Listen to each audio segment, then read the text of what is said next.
Hi everyone, welcome to my YouTube channel MZ tech maths. तो हमारी lecture series चल रही थी जेकेएसबी फाइनेंस अकाउंटेंट असिस्टेंट का मैथमेटिकल पोर्शन, जिसमें हमने फ़िलहाल तक दो टॉपिक्स कवर किए।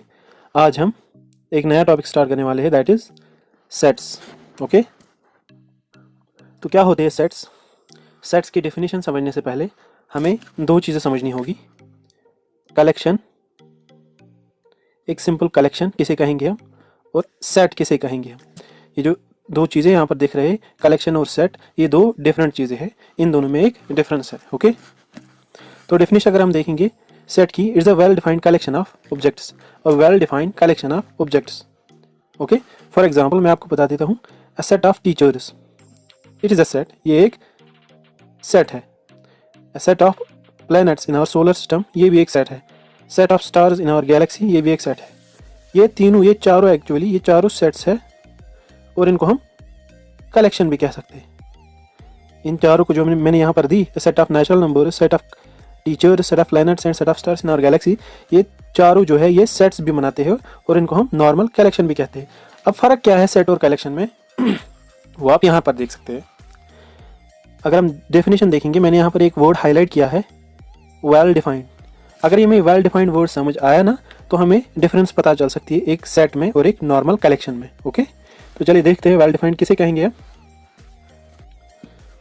Well defined, any property of a collection of objects that does not change with person to person और विथ टाइम।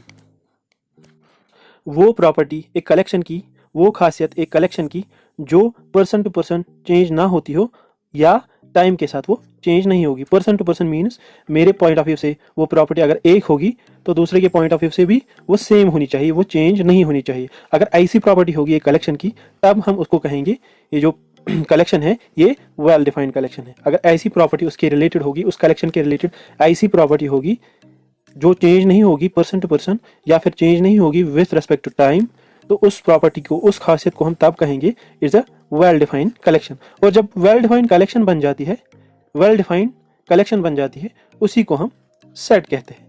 ये सिंपल डेफिनेशन है सेट की। ओके, मैं आपको एग्जांपल देता हूँ। चलिए, जैसे मैंने यहाँ पर लिखा है कलेक्शन ऑफ गुड टीचर्स, यहाँ पर एक कलेक्शन है किनकी? टीचर्स की। लेकिन यहाँ पर जो प्रॉपर्टी है उन टीचर्स की, यहाँ पर जो खासियत है उन टीचर्स की, वो क्या है? यहाँ पर गुड। उनकी जो यहाँ पर प्रॉपर्टी यूज हो रही है वो गुड। अब पहली कंडीशन देखते हैं, पर्सन टू पर्सन। मुझे बताइए आप, ये जो प्रॉपर्टी है ये गुड होना, किसी टीचर का गुड होना, ये पर्सन टू पर्सन चेंज होगी? ऑब्वियसली चेंज होगी ना।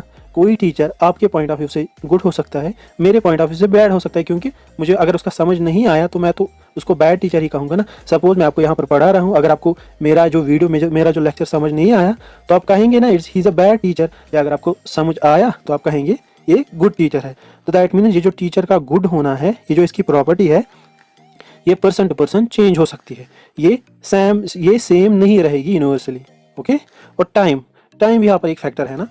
सपोज मैं किसी के लिए आज गुड टीचर हूँ सपोज, तो अगर मैं अपनी स्टडी कंटिन्यू ना रखूँ, अपनी जो लेक्चर्स वो अच्छे से प्रिपेयर ना करूँ, तो मेरे लेक्चर्स इफेक्टिव नहीं हो जाएंगे ना। तो ultimately with respect to time मैं किसी वक्त एक बैड टीचर बन सकता हूँ उसी पर्सन के लिए जो कल मुझे गुड टीचर कहता था। तो दैट मीन्स ये जो प्रॉपर्टी यहाँ पर कलेक्शन ऑफ गुड टीचर्स है, ये जो प्रॉपर्टी यहाँ पर गुड यूज हो रही है, ये वेल डिफाइंड नहीं है। और अगर ये वेल डिफाइंड नहीं है, ये कलेक्शन वेल डिफाइंड नहीं है, तो इसको हम एक सेट नहीं कह सकते, इसको हम सिंपली एक कलेक्शन कहेंगे, एक कलेक्शन सिंपली कहेंगे, बट इसको हम एक सेट नहीं कह सकते। ओके, नाउ अगर हम इसकी अपोजिट एग्जांपल लेंगे, सपोज कलेक्शन ऑफ टीचर्स लिखूंगा मैं, कलेक्शन ऑफ टीचर्स, तो यहाँ पर जो प्रॉपर्टी है यूज की गई है इस कलेक्शन में, यहाँ पर जो प्रॉपर्टी है वो खुद ही टीचर्स है। तो मुझे बोलो, ये जो प्रॉपर्टी है ये वेल डिफाइंड प्रॉपर्टी है? ऑब्वियसली ये प्रॉपर्टी वेल डिफाइंड है, क्योंकि एक टीचर, अगर हम उसको आज टीचर कहेंगे तो हर एक पर्सन उसको टीचर ही कहेगा ना, वेदर ही इज़ गुड और बैड। या फिर टाइम के साथ वो उसकी जो खासियत होगी टीचर होना, तो वो तो नहीं चेंज होगी ना। उसको हम आज भी टीचर कहेंगे, उसको हम 10 साल बाद भी टीचर ही कहेंगे ना। तो that means weather he is a good और बैड, यहाँ पर गुड और बैड की बात नहीं हो रही, यहाँ पर सिंपली लिखा गया कलेक्शन ऑफ टीचर्स, तो दैट मीन्स ये टीचर होना ये चेंज नहीं होगा पर्सन टू पर्सन, ये चेंज नहीं होगा with respect to time. That means ये एक वेल डिफाइंड कलेक्शन है। यहाँ पर ये जो कलेक्शन है ये वेल डिफाइंड है, तो अगर ये वेल डिफाइंड है तो उसको हम एक सेट कह सकते हैं। दैट मीन्स ये जो कलेक्शन है, ए कलेक्शन ऑफ टीचर्स, ये एक सेट बनाती है। ओके, उसी तरह हमारे पास जो एग्जाम्पल्स है सेट की, यहाँ पर अगर आप देखेंगे पहली example set of natural numbers, ये एक सेट बनाता है because natural numbers are always natural numbers. वो यहाँ पर कोई लॉजिक नहीं बनता ना, पर्सन टू पर्सन या टाइम के साथ चेंज होंगे। तो दैट मीन्स यहाँ पर जो ये कलेक्शन है ये एक वेल डिफाइंड कलेक्शन है। दैट मीन्स एक सेट है, सेट ऑफ नेचुरल नंबर्स। या सेट ऑफ टीचर्स, ये भी एक सेट है। Set of stars in our galaxy, वो भी एक सेट है। Set of real numbers, real number जो हमारे हैं वो भी एक सेट है। Set of rational number set है। Set of irrational number set है। Set of water droplets in all oceans, वो भी एक सेट बनाता है। ओके, वेदर फाइनाइट और इन्फिनाइट वो हम आगे देखेंगे जब हम फाइनाइट और इन्फिनाइट सेट पढ़ेंगे। ओके, तो आई होप आपको कलेक्शन और सेट के दरमियान जो डिफरेंस है वो आपको समझ आई। तो यहाँ पर अगर मैं कुछ और एग्जांपल्स दूँ सेट की, सपोज मैं अगर यहाँ पर एक वर्ड लिखूँ MATHEMATICS, मैथमेटिक्स, अगर मैं यहाँ पर एक सेट डिफाइन करूँगा, मैं लिखूँगा सेट ऑफ ऑल वॉवेल्स इन एबो कलेक्शन ऑफ लेटर्स, इन एबो कलेक्शन। यहाँ पर जो हमारी कलेक्शन है इसमें सेट ऑफ ऑल वॉवेल्स लिखना है हमें, तो वो क्या होगा, इसमें वॉवेल कौन कौन है हमारा, ए है, ई है, आई है, ओ नहीं है, यू नहीं। दैट मीन्स इसमें जो वॉवेल्स है वो ए है, ई एंड ओ। ओके, अब आप बोलोगे यहाँ पर जो मैंने एक कर्व्ड ब्रेसेस यूज़ किए, जो कर्व्ड ब्रेसेस है ना, कर्व्ड ब्रैकेट्स है, ये यहाँ पर मैंने क्यों यूज़ किए, बिकॉज ये जो सेट होता है, हमारा सेट होता है वो हमेशा कर्ली ब्रैकेट्स में आता है। ओके, उसको हम हमेशा कर्ली ब्रैकेट्स में लिखते हैं। ओके, ओके, तो यहाँ पर कुछ पॉइंट्स आपको याद रखने हैं हमेशा जो होंगे। एक सेट जो है उसको हम डिनोट कैपिटल लेटर से करते हैं, कैपिटल इंग्लिश अल्फ़ाबेट से। सपोज ABCD, तो इसकी जो नोटेशन है वो हम कैपिटल लेटर से करते हैं। और सेट में एलिमेंट्स होते हैं, मेंबर्स होते हैं। सपोज जैसे हमने यहाँ पर देखा था मैथमेटिक्स वर्ड में सेट ऑफ वॉवेल्स थे, ए था, ई था और आई कुछ था, AEIOU। तो यहाँ पर जो ये अंदर वाले ब्रेसेस के अंदर वाले जो मेंबर्स है इसको हम मेंबर्स कहते हैं सेट के। तो इनको हम हमेशा स्मॉल अल्फ़ाबेट से डिनोट करते हैं, लाइक ABC। सेट को हमेशा हम ब्रेसेस में रखते हैं, कर्ली ब्रेसेस में रखते हैं, और सेट की नोटेशन हमेशा हम कैपिटल लेटर से लिखते हैं, लाइक ABC'। ओके, ये पॉइंट्स आपको याद रखने हैं। जब भी आप किसी सेट को देखेंगे तो इसी फॉर्म में आप उसको पाओगे, कर्ली ब्रैकेट्स में अंदर स्मॉल मेंबर्स होंगे, बाहर जो नोटेशन होगी वो एक कैपिटल लेटर होगा। इसी फॉर्म में आपको एक सेट मिलेगा जब भी क्वेश्चन आएगा। तो ये था सेट, ये थी सेट की डेफिनेशन नटशेल में। मैंने कोशिश की जो वीडियो जो हमारा है वो लंबा नहीं बने, शॉर्ट वीडियो में मैं सारी इन्फॉर्मेशन प्रोवाइड करूँ आपके लिए। तो आई होप आपको सेट का कॉन्सेप्ट समझ आया होगा। तो चले आगे बढ़ते हैं। इस है या डिस्क्रिप्शन है, हम सेट को लिखते कैसे। तो पहली डिस्क्रिप्शन है, पहली फॉर्म है सेट की, टेबुलर फॉर्म या रोस्टर फॉर्म। अब टेबुलर फॉर्म या रोस्टर फॉर्म, और दूसरी फॉर्म है सेट बिल्डर फॉर्म। ये जो फॉर्म है ये इंपॉर्टेंट है, यूजुअली हम पूरे चैप्टर में यही फॉर्म यूज़ करते हैं। ये बस एक टाइप है डिस्क्रिप्शन की। ओके, तो पहले हम टेबुलर फॉर्म देखते हैं। फॉर एग्जांपल मैं कोई सेट लिख लेता हूँ। Suppose set of all letters in the word algebra. Algebra में कितने लेटर्स है इसमें? 7 लेटर्स है टोटल। और कौन कौन सा लेटर है? ALGEBRA। तो एक सेट बनाएगा ना। और जब हम उस सेट को इस तरीके से लिखेंगे, दैट मीन्स पूरी डिस्क्रिप्शन लिखेंगे सेट की इन वर्ड्स। जब हम सिंपली इंग्लिश में सेट की डिस्क्रिप्शन लिखेंगे तो उस टाइम हम उस फॉर्म को बोलेंगे टेबुलर फॉर्म और रोस्टर फॉर्म।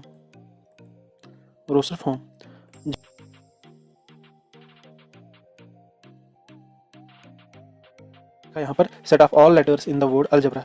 तो ये जो फॉर्म है ऊपर मैंने लिखी, ये एक टेबुलर फॉर्म है। ओके, ये एक रोस्टर फॉर्म है। दोनों में से आप कुछ भी कह सकते हैं। और हमारी पिछली example set of teachers.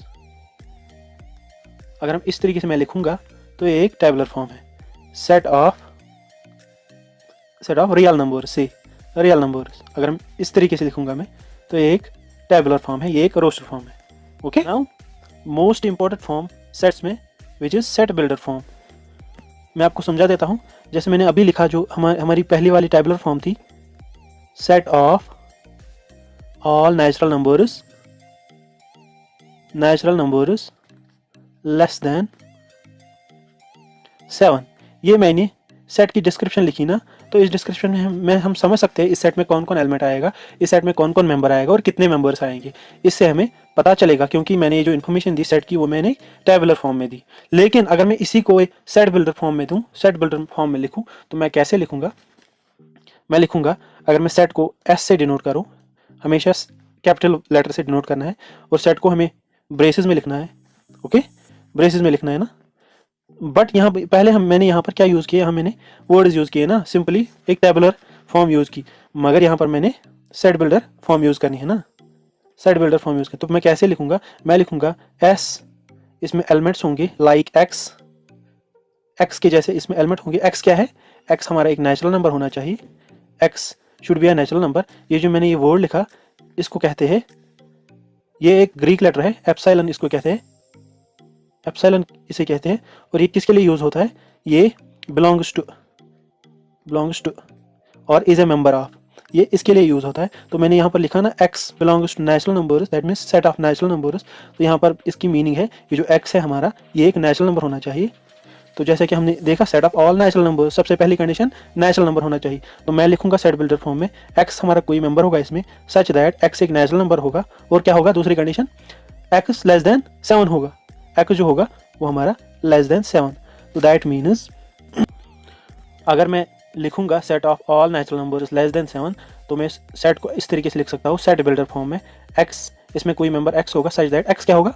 X क्या होगा हमें कैसे पता होगा? एक्स एक नेचुरल नंबर होगा। और क्या होगा? हो, हाँ नेचुरल नंबर है, लेकिन कौन सा नेचुरल नंबर? नेचुरल नंबर तो इन्फिनिट है। कौन सा नेचुरल नंबर? ये natural number x less then 7 होना चाहिए। तो जब हम इस तरीके से लिखेंगे तो इसको हम तब एक सेट बिल्डर फॉर्म कहेंगे। हमने ये सेट एक सेट बिल्डर फॉर्म में लिखा। अगर हम इसी को आप अच्छे से लिखे, टेबुलर फॉर्म में लिखे, तो क्या लिखेंगे हम? एक्स, अगर हमारे पास एक सेट बिल्डर फॉर्म दी होगी तो हम उसको टेबुलर में लिख सकते हैं, ऑब्वियसली लिख सकते हैं। यहाँ पर अगर हम देखेंगे, पहले हम देखेंगे एक्स कोई मेंबर है सेट में, एक्स एक नेचुरल नंबर होना चाहिए, एक्स लेस देन 7 होना चाहिए।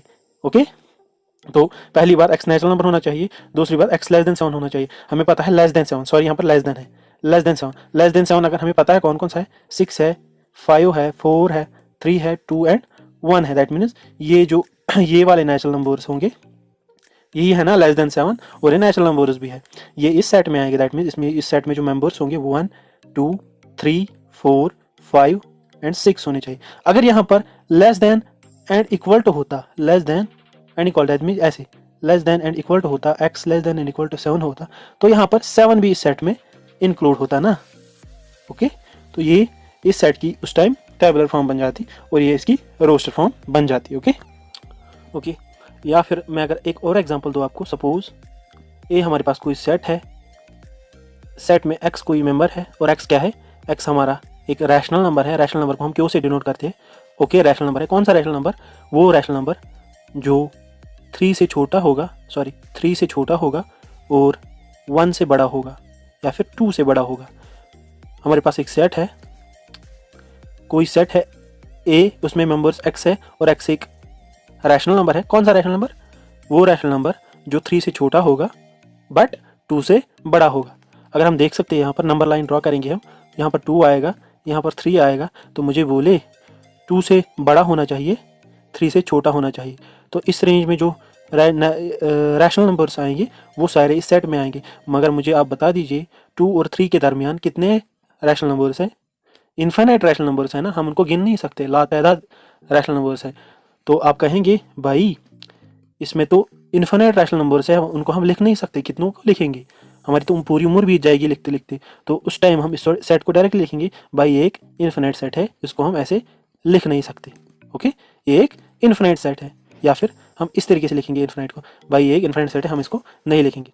उसी तरह अगर मैं एक दूसरा सेट लूँ, सपोज ए हमारे पास कोई सेट है, एक्स उसमें मेंबर है, एक्स हमारा सपोज एक्स हमारा नेचुरल नंबर होना चाहिए, एक्स हमारा नेचुरल नंबर होना चाहिए। हम मैंने कह दिया आपको belongs to E for epsilon, epsilon एक ग्रीक लेटर है और ये बिलोंग्स टू इसके लिए यूज होता है। अगर आप कहीं पर देखोगे X this X belongs to N, आप उस टाइम कहोगे एक्स जो है वो एन का मेंबर है, एन कोई सेट होगा।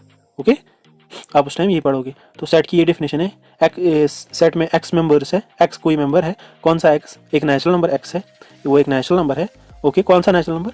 वो नेचुरल नंबर जो जो जो 9 से छोटा है बट 3 से बड़ा है, और इंक्लूडिंग 3, बिकॉज यहाँ पर इक्वल टू भी है। कौन सा नेचुरल नंबर हमें लेना है? जो 9 से छोटा होगा बट 3 से बड़ा होगा और 3 भी होगा। दैट मीन्स अगर हम नंबर लाइन देखेंगे 3 से शुरू करते हैं, 3 4 5 6 7 8 एंड 9। हमारी कंडीशन एक नेचुरल नंबर होना चाहिए भाई। दूसरी कंडीशन 9 से छोटा होना चाहिए, दैट मीन्स 8 7 6 5 4 3 भी आएगा, बिकॉज एक्स हमारा 3 से बड़ा होना चाहिए और 3 भी होना चाहिए। दैट मीन्स इस सेट में जो मेंबर्स आएंगे वो ये वाले आएंगे। ओके, तो इस सेट की अगर हम टेबुलर फॉर्म लिखेंगे, इस सेट की टेबुलर फॉर्म क्या आएगी? 3 4 5 6 7 एंड 8। ये दोनों सेट सेम है, ये वाला और ये वाला, मगर ये हमारा सेट बिल्डर फॉर्म में है, ये टेबुलर फॉर्म या रोस्टर फॉर्म में है। इस लेक्चर की लास्ट एग्जांपल लेंगे हम। सपोज ए हमारे पास कोई सेट है, एक्स कोई मेंबर है उसमें। पहली condition x is divisible by 4। पहली कंडीशन, चलिए ठीक है, एक्स कोई सेट है, उसमें मेंबर एक्स है और एक्स 4 से डिविजिबल है, एक्स 4 से डिविजिबल है, चलिए हमने माना। बट एक्स इज ए, दूसरी condition, x is a prime number. Oh shit, यहाँ पर क्या हुआ? ये पहली कंडीशन मानी हमने कोई, हाँ भाई एक्स 4 से डिविजिबल है, लेकिन दूसरी कंडीशन एक्स हमारा प्राइम नंबर होना चाहिए। ऐसा कोई प्राइम नंबर है जो 4 से डिविजिबल होगा? नहीं होगा ना। हमारे पास एक ही इवन प्राइम नंबर है, वो 2 है, और वो भी 4 से डिविजिबल नहीं है। दैट मीन्स इस सेट में तो कोई एलिमेंट ही नहीं होगा। नो एलिमेंट, इस सेट में तो कोई एलिमेंट ही होगा ना। ये जो सेट होगा इसमें कोई एलिमेंट ही नहीं होगा। बट हमने तो अच्छे से सेट बिल्डर फॉर्म लिखी, हमने तो अच्छे से condition well defined condition use की, बट इस सेट में तो कोई एलिमेंट ही नहीं आ रहा है। ये यहाँ पर क्या हो रहा है? तो ये जो सेट है, एक टाइप है सेट का, इसको हम एम्प्टी सेट कहते हैं। वो सेट जिसमें कोई एलिमेंट नहीं होता है। ये हम नेक्स्ट लेक्चर में पढ़ेंगे, टाइप्स ऑफ सेट्स। ओके, इस लेक्चर में हम आज इतना ही करेंगे क्योंकि वीडियो बहुत लंबा हो चुका है। और लास्ट में गाइज, अगर आपको वीडियो हेल्पफुल लगा हो तो please please please do like share and subscribe. Trust me, अगर एक सब्सक्राइबर आता है ना तो बहुत मोटिवेशन मिलती है। तो कीप सपोर्टिंग, मिलते हैं नेक्स्ट लेक्चर में, तब तक के लिए अल्लाह हाफिज़, थैंक यू।